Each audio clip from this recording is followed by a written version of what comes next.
pour all of it? Yeah, pour all of it right in there. There you go. And wait for mommy. You don't really understand the impact of health until you have your own family. I'm making some chicken nuggets. It smells good. My name is Michelle Bradley Amiibo, and I was diagnosed with postpartum hypertension when I was pregnant with my daughter. Before I was pregnant with my daughter, I was working a lot. My husband and I, we were married for about 1.5 years. We were enjoying the honeymoon phase of our marriage. We lived in Chicago. We would eat out. We would enjoy the culture, the scene in Chicago, and really just enjoying ourselves. We got pregnant and then we miscarried. I want to say August, we started again because that was our wedding anniversary. So we went on a trip. We came home from the trip and I ended up doing a rapid pregnancy test and it came back positive. But I was like, I don't want to get my hopes up because I didn't know what was going to happen. I was diagnosed with postpartum hypertension probably when Sarai was right at 6 months. They checked my blood pressure and out of nowhere, it was super high. And she had me sit there for like 10 minutes. She came back in and checked my blood pressure and it didn't go down. There's so many little things that can occur during your pregnancy. For example, hypertension. And oftentimes with hypertension, you have no symptoms. When I checked in to give birth to my daughter, I was 232 pounds. And my blood pressure that day was like 132/90. It was like, yeah, we got to get the baby out right now. And had the baby, everything was fine. My weight just would not go down. And my blood pressure was still high.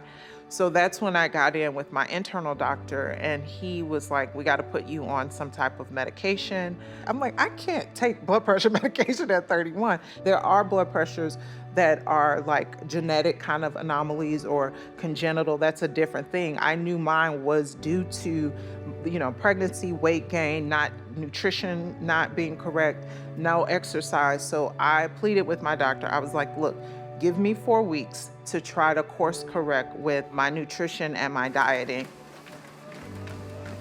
When you're younger, you do think you're invincible, but now I'm like, I have to be healthy because I have my daughter and I can't be the parent, the mother, the wife that I need to be if I'm not healthy. I went in to see my healthcare provider. So at that point, I had lost like 75 pounds and he was like, it's been a good course of you really doing the nutrition and dieting. He was like, we can come off the blood pressure medication right now.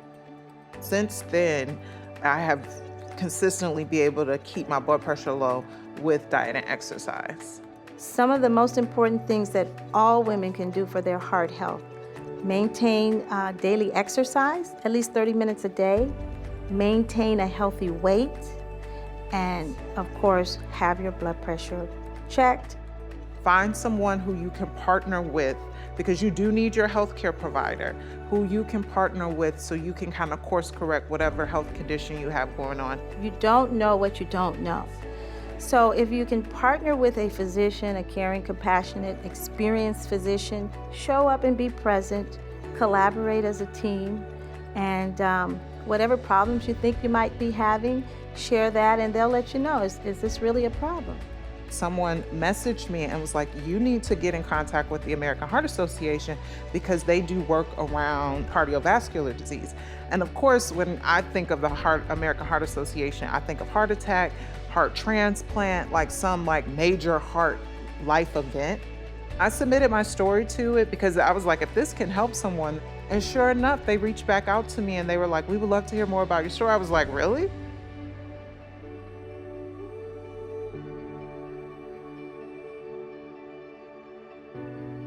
I really thought my issue was kind of like a one-off thing, and it's not. So the data is very clear that cardiovascular disease is an issue while women are pregnant, and it's something we do need to drive awareness around. Heart disease is the #1 killer among African American women, and it disproportionately impacts African American women when compared to other groups of women.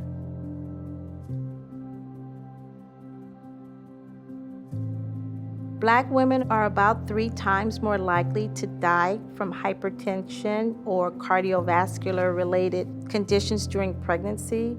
And this is very concerning because we know that these problems are preventable and they're treatable.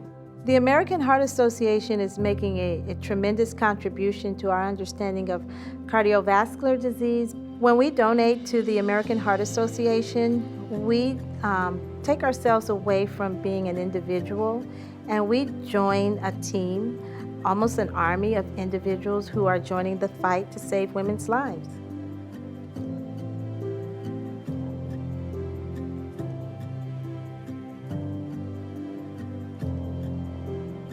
It's super critical for us to get that information out there. We don't understand the power of storytelling until we're actually doing it. One sliver of a story can change somebody's life. Every day I wake up and just remind myself that, you know, as much as I'm like Sarai's mom and I'm Marcus's wife, I'm Michelle too.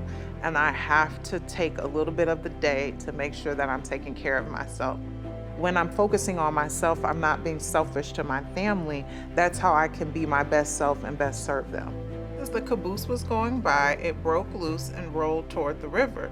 It was full of chickens. "Hang on, chickens," shouted Blaze. Sarai is my heartbeat.